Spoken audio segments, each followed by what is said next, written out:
هيا نتعلم مع لغتي. Assalamu alaikum wa rahmatullahi wa barakatuh. Bienvenue dans votre chaîne Logati. La lettre qu'on va voir, Inch'Allah Ta'ala, c'est la lettre Dal. Dal. Donc c'est une lettre qui est un peu penchée devant. Ensuite, elle se ferme. Dal, c'est une lettre particulière, comme le Ra, comme le Za, comme le Waw, comme le Alif.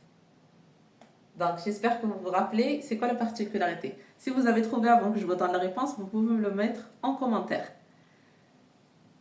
Donc, la particularité de la lettre Dal, c'est que c'est des lettres qui ne s'attachent jamais avec ce qui va venir après.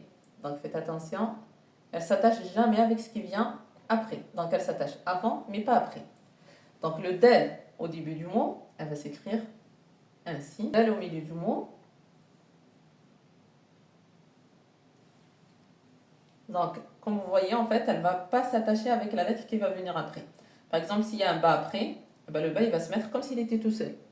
Parce que le dal, elle ne s'attache jamais avec la lettre qui va venir à gauche.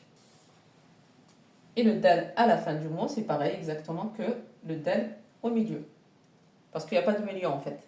Donc, le dal, en fait, elle ne s'écrit jamais au milieu. Elle s'écrit du coup comme si elle était à la fin du mot. Si elle est précédée d'une lettre qui s'attache ici, donc on peut l'attacher. Mais si elle est précédée d'une lettre qui ne s'attache pas, en fait, on va l'écrire comme ceci. Donc ça, c'est le dal. Dal. Cette lettre, quand elle n'a pas de point, c'est un dal. Mais quand elle a un point, c'est la lettre val. Val. On sort un peu le bout de la langue. Val. Donc elle a toujours un point. Si on oublie le point, du coup, ça fait la lettre dal. Faites attention. Quand je dicte, par exemple, si vous oubliez le point et que je dis un va, ça fait un da. Donc faites attention de ne pas les confondre, Inch'Allah Ta'ala. Mais ne vous inquiétez pas, ça va venir avec l'entraînement. Donc soyez patient, Inch'Allah Ta'ala. Ne vous inquiétez pas si vous confondez des fois le dal avec le val. À force de vous exercer, là, ça va venir. Et bien sûr, invoquez Allah Azza wa Jal, qu'Allah vous facilite, Inch'Allah, de mémoriser toutes les lettres et vous facilite la lecture, Inch'Allah, ya Rabbil Alamin. On va prendre quelques exemples, Inch'Allah, de la lettre dal et val. Donc, par exemple, là, on va les voir juste avec les accents. Par exemple, je fais un dal, un val. Donc, le dal, par exemple, avec fatha, ça fait da. Da. Là, le val, avec fatha, ça fait za. Za. Là, le dal, avec dhamma, ça fait dou. Dou. Alors que là, le za, ça fait zou. Zou. Donc, si vous voyez, c'est zou. Il y a une petite vibration en fait au niveau de la langue quand je sors, quand je fais le za. Donc il ne faut pas trop coller votre langue avec les dents. Si vous collez la langue contre les dents, ça fait z. Vous voyez, ça fait comme un z. Donc c'est comme la lettre za en fait. Donc faites attention, c'est pas la même lettre. Z. Ensuite, par exemple, si on met avec la kasra, donc di, et le zal avec une kasra. Vi. Là, on va passer, Inch'Allah, aux prolongations. Là, je vais vous montrer du coup comment on écrit le za ou le dal avec les prolongations. Par exemple, je mets le dal avec une dhamma. Comment je vais le prolonger? Dou. Donc, faites attention. Là, le dal, du coup, je ne vais pas l'attacher au waw parce qu'on a dit que le dal, il s'attache uniquement avant, ici. Donc là, il ne va jamais s'attacher avec ce qui va venir après à gauche. Donc d'où je les écris en fait tout seul. Chaque lettre toute seule. Parce que le dal, comme je le rappelle, Inch'Allah, comme je l'ai dit, le dal, c'est une lettre qui ne s'attache jamais après.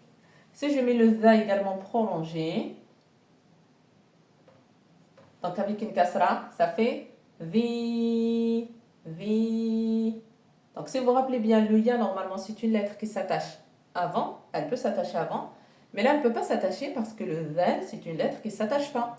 Donc, on regarde tout le temps, en fait, la lettre qui précède. Si c'est une lettre qui s'attache, donc on peut les attacher ensemble. Mais si c'est une lettre qui ne s'attache pas, on ne peut pas les attacher ensemble. J'espère que c'est clair, Inch'Allah. Par exemple, le va avec la prolongation de alif, ça fait va. Et le dal avec la prolongation de alif, da. Là, on va passer, Inch'Allah, aux exemples bidnila. Donc, je vais vous dicter et à la fin de la vidéo bidnila, vous allez retrouver la correction. ديك ديك درس درس. Le dernier mot, doudatun doudatun. Je vous montre la correction bidnillah. Le premier mot, parce qu'il est précédé d'une lettre justement qui ne s'attache pas. Même si elle est au milieu, le ya, vu que le dal c'est une lettre qui ne s'attache pas, et en fait le ya je le mets comme si elle était au début du mot. Donc di kun. Kun. Donc comme vous avez l'habitude, soit on met ce kaf, soit on met ce kaf là.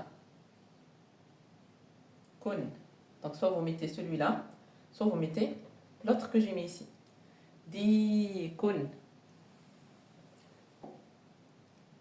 Darasa. Darasa. Et le dernier mot, doudatun. Dou. Donc faites attention à la prolongation aussi, je ne l'attache pas avec le tel. Da. Tun. Donc si vous avez remarqué dans ce mot-là, ou le mot précédent, en fait les lettres elles sont chacune toutes seules. Vu qu'il y a des lettres en fait au milieu qui ne s'attachent pas, donc elles sont chacune toutes seules. Et c'est pas étonnant en arabe, c'est une chose qui se fait. Donc doudatun. Là j'ai mis ce ta-là et pas celui-là, parce que justement celui-là en fait il fallait l'attacher. Et donc vu que là le del c'est une lettre qui ne s'attache pas, qui est avant, donc je suis obligée de mettre ce ta-là et pas celui-là.